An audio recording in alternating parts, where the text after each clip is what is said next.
Okay, so now that we've gone over all the very basics and then we've done some intermediate effects, I'm going to show you guys some advanced effects. Now, if you thought the other stuff was advanced, hold on to your socks because it's going to get a little bit hairy for you. So if you haven't mastered the rest of this video yet, go back and start over again.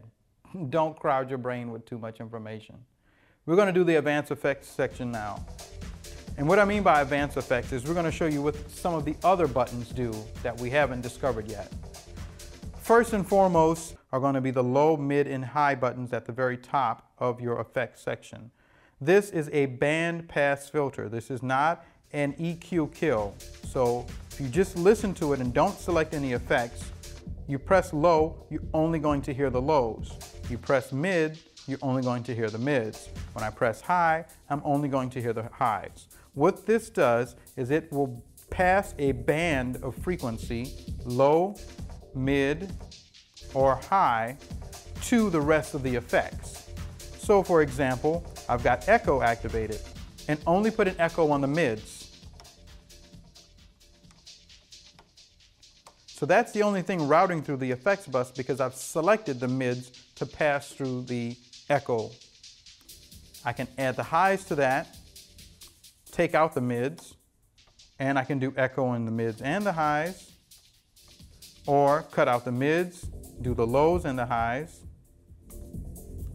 So just remember, this is not an EQ kill, this is a band pass. So regardless of the effects that I'm using, if I'm using phaser, I will only phase now the mids because mid is selected. I selected low and mids, it's only going to band pass through the button that is actually highlighted. And when you have all three, you're actually sending a notch of lows, a notch of mids, and a notch of highs that are going to any of the effects that I've selected.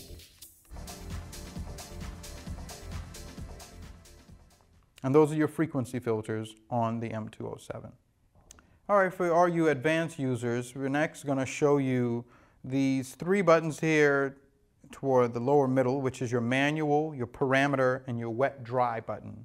Now the wet dry is pretty obvious. Once you've got an audio signal going through and an effects engaged, for example, I'll do a phaser, I will actually activate the wet dry and by default it'll be up at 100. And now you'll see I'm at 100%. I can manually adjust the mix of the effect coming back through between full wet effect or a completely dry effect where you don't hear anything at all.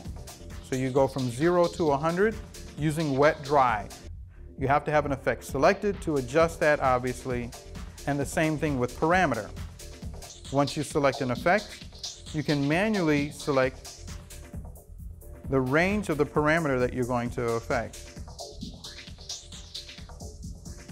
So it's almost like a wet dry for an X or Y parameter. Not all effects have parameters, X and Y. And then the manual button, for example, if I go to phaser, and instead of using those 5 divisions like I used to use, I'm now using a manual slider to adjust the phaser, flanger, echo, strobe, filter, transform, or pan. So these, imagine basically the 5 beat parameter buttons that we just showed you earlier, but now having a full, sweepable, capable slider that you can actually manually adjust. Instead of jumping between certain divisions of the parameters of the effects, you can actually manually jump around the X or Y parameter of the effect. The manual button does also something very unique. When, for example, you're in manual filter, you can record a sweep. Make sure the effects are engaged. I will actually press and hold to get to a manual filter. Make sure I switch manual auto, and then now I have the ability to record the sweep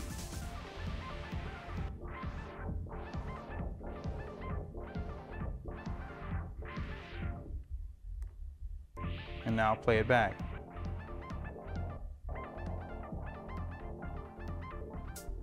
All right guys, hopefully your heads haven't exploded by now. I feel like mine has. We went over a lot of stuff on the M207 because it's a pretty detailed mixer. And guess what? there's still more stuff we didn't go over. So make sure you check out the manual. Make sure you come to our website and check out our forums and our other videos. It's stantondj.com. You'll be able to get a lot more information on this and some of our other products. And if you have any technical questions or additional support questions, hit us up on the forums, or you can email info@stantondj.com. You can also hit us up, www.stantondj.com. Make sure you practice before you go out in public with some of these effects. And I got to give a shout out to 305 Digital, my man Oscar G, Strike, and Lazaro. We appreciate the audio you've been giving us, and we hope you appreciate it too. This is B-Side for StantonDJ.com. Peace.